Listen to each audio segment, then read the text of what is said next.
오늘 우리에게 하나님이 주시는 말씀은 그리스도로 사는 세대 요셉 세 번째 얘기입니다. 먼 길을 가는 것 같지만 벌써 이제 끝나가요. 많이 왔습니다. 이제 슬슬 창세기가 끝나갑니다. 마지막 족장이죠. 요셉이 네 가지 족장이 있습니다. 처음에는 하나님이 아브라함을 부르시고, 그 다음에 이삭을 부르시고, 그 다음에 야곱을 부르시고, 그 다음에 마지막으로 요셉을 부르셨습니다. 하나님이 이렇게 성경에 대한 인물들에 대한 스토리를 왜 나열하셨을까요? 가르치고 싶으신 게 하나 있으신 겁니다. 영적으로 성공한, 이 세상에서 하나님께 인도받음으로써 성공한 믿음의 영웅들은 특징이 있습니다. 성경의 인물들이 믿은 하나님이 무엇인지 오늘 서론적으로 발견하시기 바랍니다. 말이 거창합니다. 믿음의 영웅 하니까 말이 좀 거창하지만 어려운 말을 하고 있는 게 아니라 굉장히 종이 한 장 차이입니다. 하나님께 쓰임 받느냐 못 받느냐는 딱 한 가지 차이에서 구분됩니다. 특히 구약이 그래요. 어떻게 구분되냐? 나를 만드신 하나님을 믿느냐, 아니면 내가 하나님을 만드느냐, 두 가지에서 결정됩니다. 무슨 말일까요? 우상숭배를 합니다. 많은 사람들이 우상숭배를 하는 걸 눈으로 구분하는 건 어렵지 않아요. 신상을 섬기고요, 불상이나 이런 신상들에게 절을 하거나, 내 앞날을 모르겠으니까 무당에게 찾아가거나, 이런 눈에 보이는 방법은 얼마든지 내가 구분할 수 있습니다. 그건 우상숭배야. 점을 친다던가 이런 것들은 구분할 수 있는데, 가장 우리가 힘든 우상숭배, 알아보기 힘든 우상숭배는 눈에 보이지 않는 것들입니다. 어떤 것들이죠? 예를 들어서 하나님은 좋으신 분이니까 나에게 이런 문제를 주실 리 없어 라고 생각하면서 하나님 계획을 찾지 않는다던가, 아니면 하나님은 굉장히 무서운 하나님을 알고 하나님은 무서운 존재니까 하나님이 내 구원을 가져가시면 어떡하지? 이런 걱정도 하고, 내가 기도를 안 해서 이런 문제들이 생겼나? 기도를 많이 해야 되나? 이런 생각들도 가집니다. 그런데 이게 하나님을 만든다라는 겁니다. 성경이 하나님이 말하고 계신, 우리에게 말씀을 주고 계시고 매 주마다 나를 인도하고 있는 하나님이 아니라 내가 프레임을 씌워놓고 내가 만든 하나님을 믿습니다. 많은 사람들이 그래요. 이게 무서운 겁니다. 우상숭배라는 건 그런 거예요. 성경의 많은 인물들이 그렇습니다. 하나님은 우리에게 가장 좋은 계획을 가지고 우리와 동행하고 계세요. 내가 만든 하나님이 아니라 나를 지으시고 만드시고 이끌고 계신 하나님과 동행한 자가 성경의 영웅들이 됩니다. 이 나라를 멸망시킬 지도자가 되느냐, 이 나라를 살릴 지도자가 되느냐, 딱 이 차이입니다. 여러분은 하나님을 믿으시기 바랍니다. 우리가 일반적으로 교회에서 말하는 하나님 믿으세요를 넘어서서 지금도 살아계셔서 나와 함께 하시고 나와 동행하시는 하나님을 믿으시기 바랍니다. 그 자가 형통한 축복을 얻습니다. 요셉만 그런 게 아닙니다. 지난주에 말씀드린 요셉 얘기죠. 그러나 모든 성경의 인물들은 그렇게 응답받았습니다. 여러분이 이 시대의 하나님의 역사의 주인공이 되시기 바랍니다. 믿음의 영웅이 되시기 바랍니다. 오늘 본론으로 요셉이 드디어 그 고생 끝에 바로왕 앞에 섭니다. 지난주에 말씀드렸죠. 모든 해석은 누구에게 달려있죠?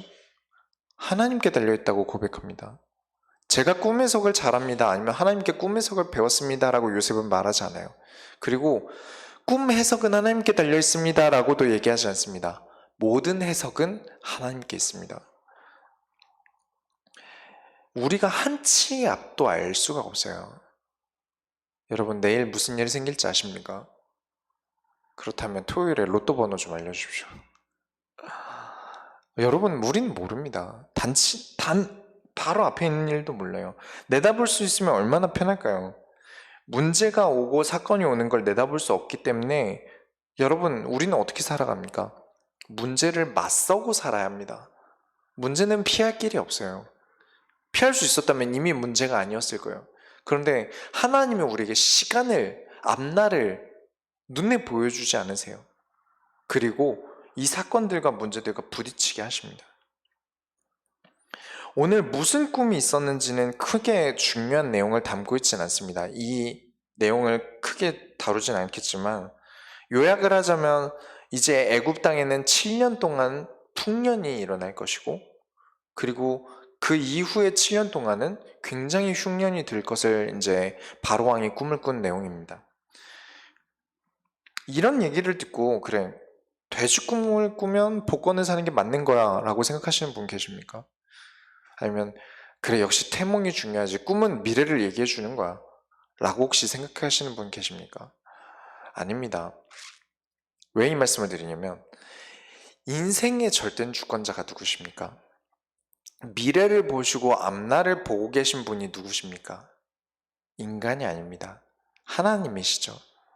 하나님이 꿈까지도 사용하신 것이지 꿈이 미래를 말해주는 것이 아닙니다. 근데 많은 사람들이 의미를 담아요. 요셉도 그랬잖아. 이러면서. 그게 아닙니다. 여러분, 하나님이 사용하시는 건 무엇이든지 사용할 수 있어요. 그렇죠? 물도 사용하셨고요. 피도 사용하셨고요. 곤충도 사용하셨어요. 꿈이라고 사용을 못 하시겠습니까? 하나님의 계획을 이뤄가는데 꿈을 사용하셨던 것일 뿐입니다. 꿈에 사람들이 집착을 해요. 그게 아니라 여러분은 과연 하나님이 뭐든지 우연이 없는데 무슨 계획을 가지고 나에게 이런 것들을 보여주실까를 고민하셔야 됩니다. 꿈에 집중하시면 안 됩니다. 하나님이 무슨 계획을 가지시고 우리 한 치 앞도 알 수 없는데 하나님이 나에게 이런 것들을 알려주실까를 고민하셔야 합니다. 지금 바로의 꿈은 하나님의 시간표가 되었기 때문에 꾼 꿈입니다. 무슨 꿈이죠? 이스라엘이 애굽 땅에 넘어와야 되기 때문에 하나님이 그 일을 요셉을 두고 시작하신 것을 다시 그 계획 중에 이제 바로왕 앞에 서게끔 만드시는 시간표 중에 있는 겁니다. 그 증거가 무엇이냐? 41장 8절에 보면 애굽의 아침에 그의 마음에 번민하여 바로왕을 얘기합니다. 사람을 보내어 애굽의 점술가와 현인들을 모두 불러 그들에게 그의 꿈을 말하였으나 그것을 바로에게 해석하는 자가 없더라. 사람이 맞출 수 있는 거라면 사람이 맞췄을 겁니다. 애굽에 있는 모든 사람을 불렀습니다. 그런데 아무도 맞추는 사람이 없었어요. 왜일까요? 요셉에게 하나님의 시간표와 계획이 있었던 거죠. 그리고 바로 왕과 애굽의 하나님의 시간표와 절대 주권에 대한 섭리가 있었던 겁니다. 그렇죠. 그렇기 때문에 못 맞췄다고 생각하셔야 됩니다. 꿈은 하나님께 있다. 꿈 해석은 하나님께 있다. 이 정도가 아니라 하나님이 인도 가운데 그 해석까지도 하나님이 함께하고 계신 거예요. 그래서 여러분들 항상 찾아내셔야 됩니다. 어떤 것들이든지 우리가 어떠한 일이든지 하나님의 계획을 찾아내려고 하셔야 됩니다. 우리 한 치 앞도 몰라요. 그러나 알고 계신 하나님이 인도하고 계시는 중 아닙니까? 그렇다면 내가 이 길을 가는데 아닌 것 같은데 이 길은 아닌 것 같은데 막다른 길 같은데 잘못 가고 돌아가는 것 같은데 라는 생각이 우리 인생길에 든다 할지라도 여러분 말씀 따라가시기 바랍니다. 여러분, 두 번째로 인생의 모든 절대의 주권자가 하나님이심을 꼭 믿으셔야 됩니다. 절대 주권이 무엇이죠? 모든 권한을 절대적으로 가지고 있다는 뜻입니다. 여러분의 인생의 주권은 여러분께 아닙니다. 여러분 것이 아니에요. 내 인생은 내 거다라고 말하는 것은 성경적으로 잘못된 것입니다. 여러분의 시간에 대한, 여러분의 모든 것에 대한 주권은 하나님이 가지고 계세요. 바로의 꿈을 아무도 해석하지 못한 이유에 하나님이 자신의 계획을 이루시기 위해서 술 맡은 관원장을 요셉을 기억해냅니다. 하필 왜 이때요? 까먹을 때는 지난주에 말씀드렸죠? 술 맡은 관원장이 까먹어야만 했기 때문에 그래야 요셉이 살 수 있었기 때문에 하나님이 술 맡은 관원장의 기억 속에서 요셉을 지웁니다. 그러나 이런 사건이 일어났는데 또 재밌는 게 무엇입니까? 아무도 해석을 못했다라는 결론에 도달했을 때 술 맡은 관원장이 생각이 난 겁니다. 그 점을 생각하셔야 됩니다. 이때쯤 당연히 합리적으로 생각이 나겠지. 아무도 꿈 해석을 못했으니까 요셉을 추천한 거야. 가 아니라 일부러 아무도 해석할 수 없다라는 걸 보여주신 다음에 요셉을 부르시려고 하신 거예요. 그래서 그 이후에 술 맡은 거론장이 생각이 난 겁니다. 모든 게 하나님의 계획입니다. 처음에 요셉이 애굽에 팔려간 것도 하나님이 인도하신 것이고, 하필이면 보디발 집에 팔려간 이유가 무엇이죠? 그 집에 감옥이 있습니다. 친위 대장이기 때문에 그 집에만 감옥이 있어요. 노예가 사람입니까? 그때 당시에 죄를 지었어요. 그냥 죽여버리면 됩니다. 뭐하러 물 주고 밥 주면서 그 사람을 감옥에 가둡니까? 그냥 죽이면 되는데 친위 대장 집에 감옥이 있으니까 그냥 감옥으로 보낸 겁니다. 그 전까지 요셉에 대해서 한 일도 있고, 그러면서 보디바의 관계도 다시 회복을 시키고, 하필이면 거기에 술 맡은 관원장과 떡 맡은 관원장까지 보내시고, 인도하심까지 어느 하나도 하나님이 인도 안 하신 게 없어요. 이 얘기를 왜 말씀드리냐? 여러분 과거를 돌아보십니까? 저는 그렇습니다. 제 과거를 돌아보면 그래, 하나님이 인도하셨어 라는 생각이 듭니다. 정말 힘든 기억들이나 아픈 기억들도 있어요. 어느 사람이 그런 게 없습니까? 힘들었던 기억 없으신 분들 계십니까? 아픈 기억이 없는 분들 계십니까? 없으시죠? 다 있습니다.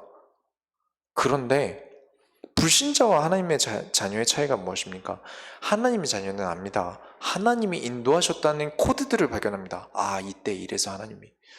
그래서 나를 이렇게 하나님이. 내가 그때 하나님께 인도받지 않았기 때문에 하나님이 나를 이렇게.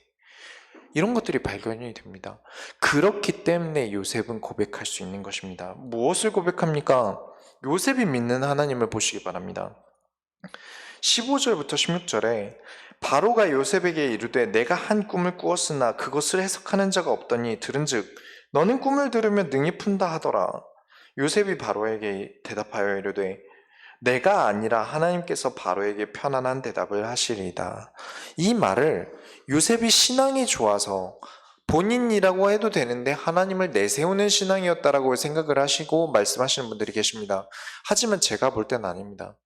과거를 돌아볼 때 이 정도로 하나님이 인도를 하셨다면 이것도 하나님이 인도하고 계시는 중입니다라는 고백입니다. 하나님이 대답하실 것입니다. 여러분 인생은 과거를 항상 돌아보셔야 됩니다. 절대 잊지 마세요. 잊고 살지 마세요. 하나님이 인도하셨습니다. 힘든 기억이죠. 잊고 싶은 기억들 저도 있습니다. 아픈 기억들 누구나 있습니다. 그러나 그것을 통해서 나를 키우셨고 내가 잊지 말라고 내 안에 각인으로 주셨어요. 문제들을. 잊지 마라. 너는 그리스도를 통해서 살아야 한다. 너는 그리스도를 통하지 않으면 안 된다라는 것들을 수도 없이 가르치셨는데 내가 그걸 잊어버리니까 말씀대로 살아가지 않습니다. 내가 그걸 잊어버리니까 그리스도를 통하여 내 인생을 바꿔나가지 않아요. 그릇을 넓히는 도전을 하지 않게 됩니다. 내가 부족했기 때문에 인도받지 못해서 생긴 문제들을 외면해 오기 때문에 나는 또다시 똑같은 실수를 반복해서 여전히 내 그릇을 넓혀가지 못합니다. 여러분, 과거를 통해서 하나님이 지금도 나와 함께 하시고 이 과거를 통해서 믿어지기 때문에 지금 내게 있는 모든 일들 속에서도 인도받고자 하시고 하나님이 나를 통해 인도하실 것을 믿으시기 바랍니다. 그렇기 때문에 대답합니다. 요셉의 13년의 시간을 노예와 죄수로 온 이 시기를 두고 맞는 신앙 고백을 합니다. 바로가 꾼 꿈을 요셉에게 다시 얘기하니까 또다시 요셉은 똑같은 대답을 합니다. 25절에 요셉이 바로에게 이르되 바로의 꿈은 하나라 하나님이 그가 하실 일을 바로에게 보이십니다. 하나님은 인도하고 계십니다. 라는 말입니다. 요셉이 이 삶의 증인이기 때문에 할 수 있는 대답이지 단순히 어디서 배워서 지식적으로 할 수 있는 신앙이 좋아서 아니면 바로 왕의 기분 좋으라고 한 말이 아닙니다. 여러분, 사람을 만날 때요. 똑같이 우리가 설교를 들어도 어떤 사람은 예수가 그리스도라고 말을 하고 이 사람도 예수가 그리스도라고 말을 하는데 차이가 느껴질 때 있지 않으십니까? 이상하게. 물론 설교를 그렇게 들으면 안 되지만 예수가 그리스도입니다라고 말을 하는데 어떤 사람이 들을 땐 느낌이 달라요. 왜냐? 깊이가 달라서 그렇습니다. 농도가 짙어요. 똑같은 커피 맛이라고 같습니까? 다르죠? 매장마다 다릅니다. 맛있는 집은 달라요. 그런 것처럼 인생의 깊이를 복음을 두고 오랫동안 만들어 온 사람의 대답은 다릅니다. 여러분이 그 인생의 증인이 되셔야 돼요. 그렇기 때문에 과거 잊지 마십시오. 그 과거를 두고 계속해서 내 안에 정제하십시오. 말씀을 깊이 우러내세요. 그러다가 진짜 답을 줘야 될 때 전해지는 답이 누군가와 했던 모든 대답이 똑같다 하더라도 여러분의 대답은 다를 것입니다. 듣는 사람에게 달라요. 여러분, 그 깊이를 요셉이 13년 동안 노예 생활하고 감옥에서 억울하게 누명 쓰고 살아가면서 하나님이 만들어 오신 것입니다. 여러분, 이런 신앙의 영웅들의 고백들이 여러분의 고백이 되시기 바랍니다. 해석을 넘으셔야 됩니다. 두 번째로, 해석을 넘어서 답을 주는 존재가 되십시오. 오늘 읽은 본문에 그렇습니다. 다들 꿈을 해석한 것에 초점을 두더라고요. 근데 저는 꿈 해석보다 더 중요한 건 이거라고 생각합니다. 단순히 꿈을 해석하는데 멈추지 않고 하나님께서 주시는 답으로 살아가는 자신의 습관과 모습을 보여줍니다. 그게 뭐냐면, 장래일을 본 자들은 특징이 있습니다. 살짝 요셉에서 다른 사람 얘기를 좀 할게요. 꿈 해석이라고 하면 여러분 두 명을 떠올리셔야 됩니다. 근데 대부분 한 명만 떠올리세요. 요셉을 처음에 떠올리셔야 되고, 두 번째로 떠올려야 되는 사람이 다니엘입니다. 성경을 보신 분들은 아세요. 꿈 해석에 관련돼서는 다니엘을 잊으시면 안 됩니다. 다니엘이라는 선지자에 대해서 시간상 다 찾아볼 수는 없겠지만 장수를 다 말씀드리자면 다니엘서 2장 얘기를 좀 하겠습니다. 느부갓네살이라는 왕이 있었어요. 이 사람이 왕이 있었는데 꿈을 꿨는데 이 꿈이 너무 신경이 쓰이는 거예요. 그래서 꿈 해석하는 사람들이랑 지도자랑 현명하다는 사람들이랑 지혜자라는 사람들을 다 궁궐로 불러놓은 다음에 내가 꿈을 꿨는데 너희들은 해석해라 하고 무슨 꿈을 꿨는지를 안 알려줍니다. 바로왕은 그나마 무슨 꿈 꿨는지를 얘기해주지 않습니까? 근데 느부갓네살 왕은 자기가 꾼 꿈조차 얘기를 안 해줍니다. 이거 얘기하면 너희들이 억지로 짜맞춰서 대답할 거 아니냐. 이 꿈까지 맞춰라. 그리고 나한테 허투루 대답하는 사람 있으면 내가 둘로 쪼개서 죽일 것이다. 이럽니다. 무섭죠. 정치가 그만큼 무서운 겁니다. 그런 상황에서 아무도 섣불리 대답을 못하는 겁니다. 그래서 궁궐에서 지시를 내립니다. 신하들 부른 다음에 다 죽여. 이러는 겁니다. 지혜자, 머리 좀 좋다는 애들 다 죽여. 아무도 못 맞추는데 니네들이 무슨 지혜자야 이러면서 느부갓네살이 다 죽이려 했을 때 이제 다니엘과 하나님을 믿는 친구들, 사드락 메삭 아벳느고 이런 사람들까지 죽게 된 겁니다. 그때 다니엘이 하나님께 기도합니다. 하나님, 불쌍히 여겨주옵소서. 무엇이 하나님을 원하시길래 우리가 이런 일을 겪습니까?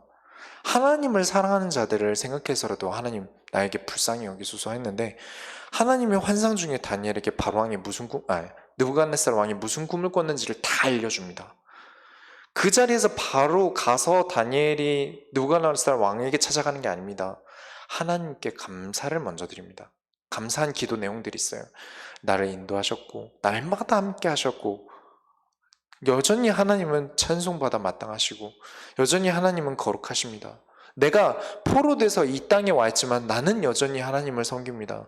이 땅에서 이 땅신을 섬겨야 하지만 나는 여전히 하나님밖에, 이 땅에 하나님만이 유일한 신인 줄 믿습니다. 고백하고 느부갓네살 왕에게 가서 꿈을 해석해 줍니다. 그리고 난 다음에 다니엘이 총리가 됩니다.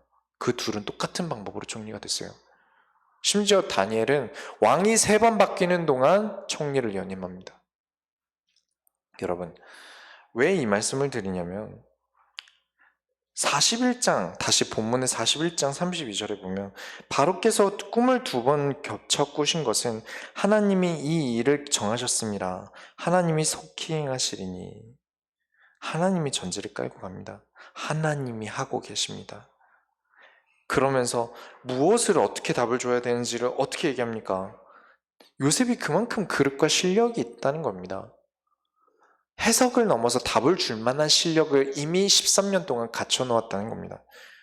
두 번째로, 그릇과 실력을 겸비한 자라는 사실을 아시기 바랍니다. 어떻게 해야 형통한 자가 됩니까? 첫 번째는 하나님과 소통하는 것입니다. 그래서 미래의 일을 보시는 것이죠. 하지만 여러분, 미래 일을 본다고 해서 그 일을 막을 수 있습니까? 오늘 가서 직장 상사가 나를 갈굴 걸 아는데도 회사를 가야 됩니다. 그리고 뭐 가지고 나를 갈굴지도 알아요. 근데 막을 수 있습니까? 어떻게 내가 이걸 피해갈 방법이 있습니까? 그게 실력이라는 겁니다. 제가 교회에서 방송실 일을 이제 전도사 생활하면서 하는데 계속 매일마다 그 주일마다 오셔가지고 방송 시스템을 이제 믹서를 어떻게 잡아야 되는지를 가르쳐 주시는 분이 계셨어요. 근데 제가 배울 게 아니지 않습니까? 근데 정말 말도 안 되는 얘기를 하시면서 오늘은 미들이 좀 약했기 때문에 이럴 때 중음을 좀 올려주셔야 되고요. 이러면서 이제 쭉 얘기를 하시더라고요. 너무 스트레스를 받는 거예요. 거기다 대고 장로님, 제가 이거 전문인데 저한테 얘기하시면 안 됩니다. 이렇게 얘기를 할 수가 없지 않습니까? 제가 감히. 그러니까 계속 그냥 알겠습니다. 제가 부족해서 좀 더 잘 잡도록 하겠습니다. 이거를 7개월을 하시는 거예요. 너무 이게 힘들어서 제가 다른 전도사한테 바꿨어요. 왜냐면 그 전도사는 너무 하고 싶어 했거든요. 왜냐면 좀 이렇게 여유가 좀 있고 딴짓도 할 수 있으니까. 근데 저는 그게 너무 힘들었어요. 오늘도 찾아올 걸 아는데 방법이 없는 겁니다. 어떻게 해야 될지. 미래에 문제가 생긴다고 했을 때 요셉이 오늘 본문에 했던 대답을 보십시오. 33절부터 35절에 이제 바로께서는 명철하고 지혜 있는 사람을 택하여 애굽 땅을 다스리게 하시고 바로께서는 또 이같이 행하사 나라 안에 감독관들을 두어 그 7해 풍년에 애굽 땅의 5분의 1을 거두되 그들로 장차 올 풍년의 모든 곡물들을 거두고 그 곡물을 바로의 손에 돌려 양식을 위하여 각 성읍에 쌓아두게 하소서. 그리고 36절에 이와 같이 그 곡물을 이 땅에 저장하여 애굽 땅에 임할 7해 흉년에 대비하시면 땅이 이 흉년으로 말미암아 망하지 아니하리이다. 나라가 가야 될 방향을 설명합니다. 꿈 해석으로 끝난 게 아니에요. 여러분, 현장에서 답을 주는 실력과 그릇을 겸비하셔야 됩니다. 두 가지 항상 생각하셔야 돼요. 두 가지를 항상 생각하셔야 돼요. 이 시대에 다가올 문제를 두고 진짜 멸망이 오는 육신적인 문제를 볼 수 있는 눈을 키우시고요. 그와 동시에 하나님 말씀을 두고 영적으로 멸망이 오고 문제가 올 수밖에 없는 이유들을 볼 수 있는 두 가지를 절대 놓치지 마세요. 다들 육신적으로 오는 문제만 봅니다. 그러나 영적으로 오는 멸망도 같이 보셔야 됩니다. 요셉은 그 두 가지를 같이 봅니다. 하나님이 하실 것입니다. 하나님이 하셔야 됩니다. 라면서 요셉 바로왕을 계속해서 하나님이 인도하시는 중에 이런 일이 생겼다라고 얘기를 하지 않습니까? 단순히 꿈의 성만 해주면 육신적으로 방법으로 사람을 찾게 돼요. 그러나 하나님이라는 대답을 넣으면서 바로왕에게 하나님께 인도받아야 가는 지혜를 설명하는 겁니다. 13년이 헛되지 않게 하나님이 키우신 거예요. 여러분, 앞길이 막혔다고 하나님 말씀 따라가다 이 길 아니라 하더라도 아까 말씀드린 대로 그래도 말씀 따라 가시는 게 맞다는 증거가 오늘 성경입니다. 지금 요셉이 아까 41장 33절에 이제 바로께서는 명철하고 지혜 있는 사람을 택하여 애굽 땅을 다스리게 하시고라고 하지 않았습니까? 그런데 지혜로운 사람이 있었다면 요셉을 안 불렀겠죠. 이미 막혔으니까요. 더 이상 지혜로운 자가 없다라고 판단이 되는데 가장 지혜로운 자라고 생각이 드는 사람이 딱 나타나서 바로의 꿈을 해석하고 지혜롭게 앞으로 어떻게 해야 되는지를 설명하니까 요셉을 어떻게 총리로 안 세웁니까? 고위직으로 세울 수밖에 없는 겁니다. 그만큼 지혜로운 자가 없었다는 겁니다.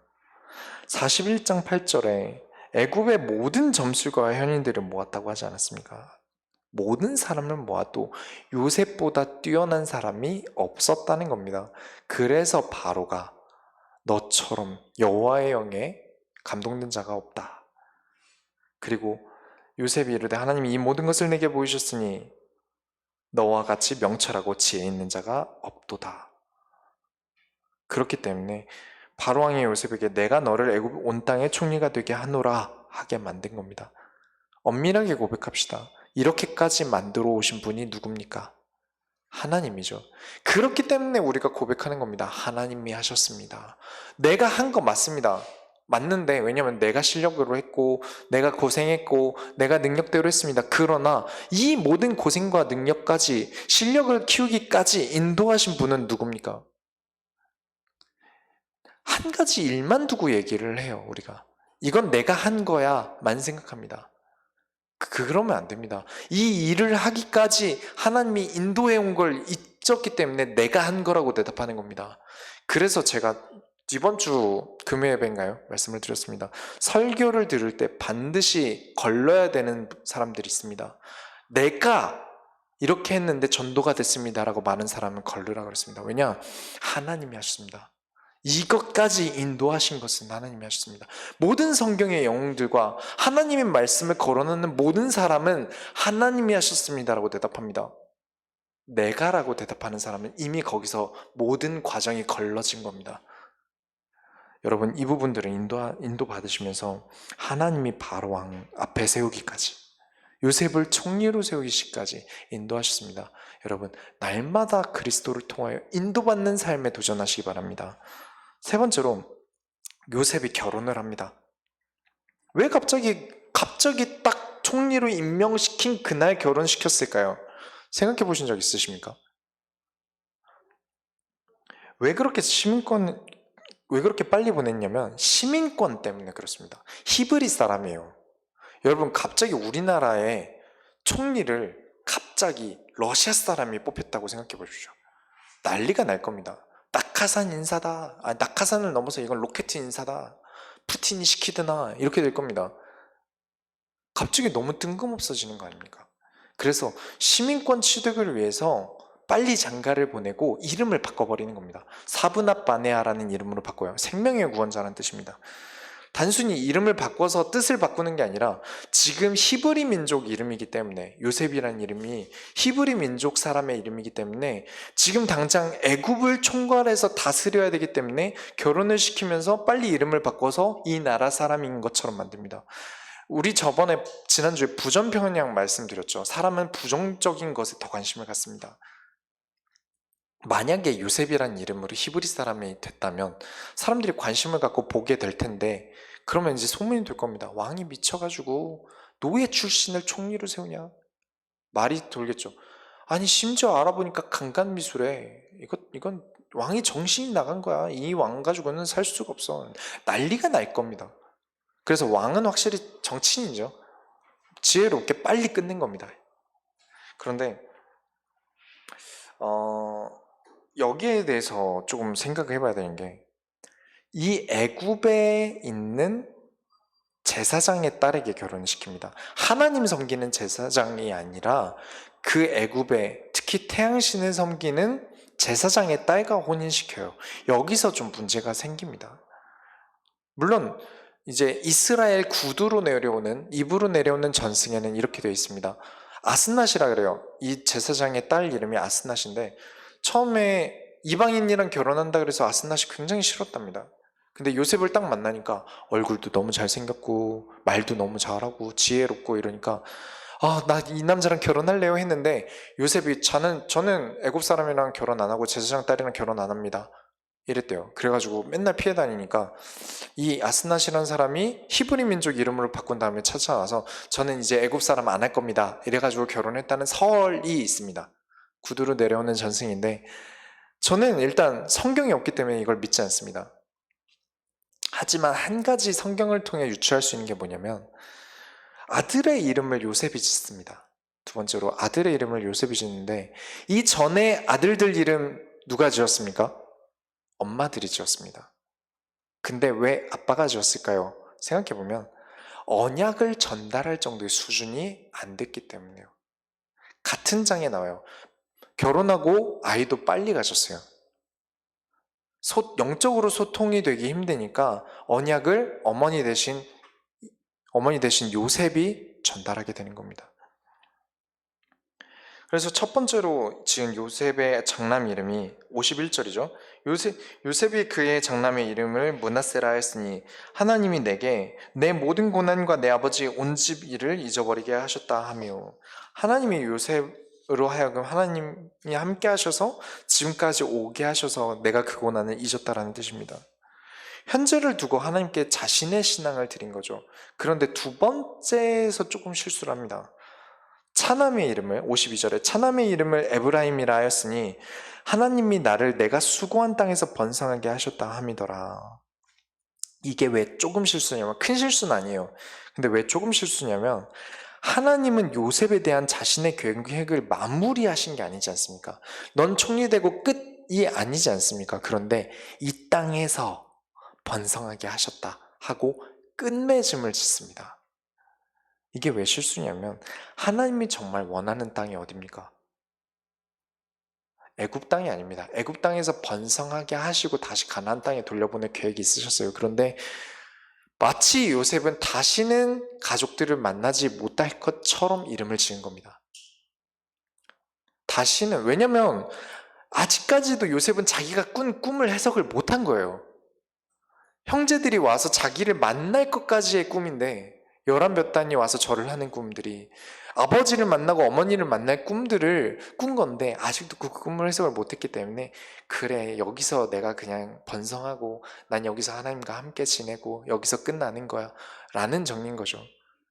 여러분, 미래를 멀리 내다보시기 바랍니다.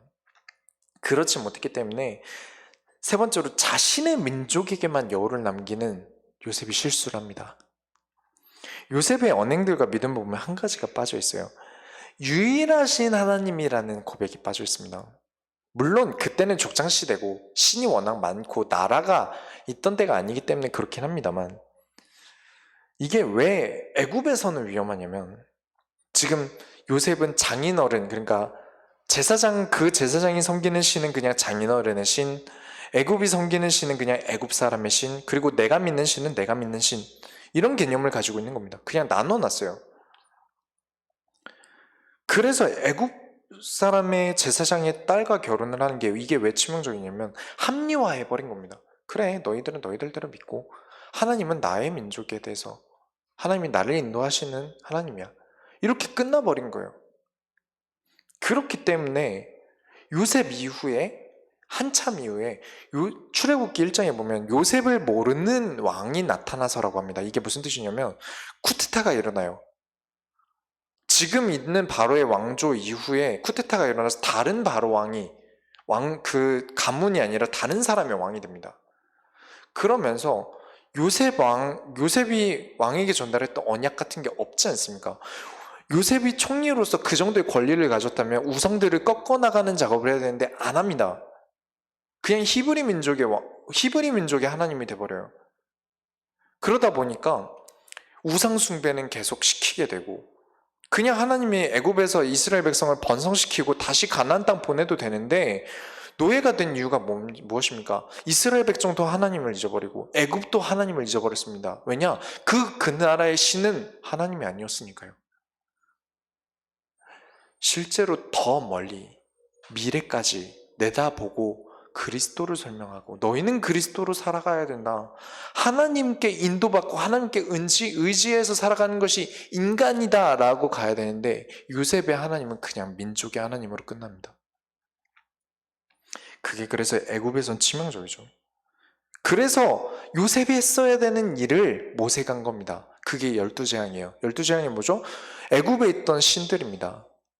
뭐 파리신, 개구리신 이렇게 해서 섬겼던 신, 마지막에 장자, 왕까지 왜 죽였습니까? 왜 그런 재앙을 일으켰습니까? 하나님이 모세를 통해서 우상을 꺾은 거예요. 그 작업 원래 요셉이 했어야 됩니다.